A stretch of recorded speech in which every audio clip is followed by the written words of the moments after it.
kayo ng skinless longganisa. Ito na siya. Pinakuluan muna natin sa tubig. Tanggalan natin ng plastic.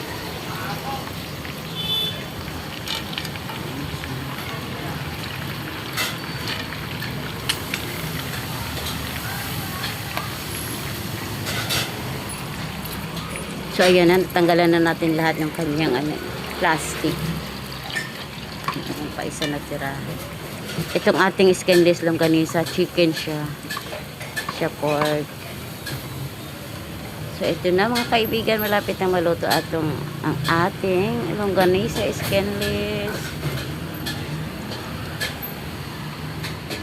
So, ayan na, luto na po ay ating skinless longganisa chicken. Ayan na mga kaibigan, ito pag-almusal natin dito sa ating karinderya. So, magandang araw sa ating lahat. God bless.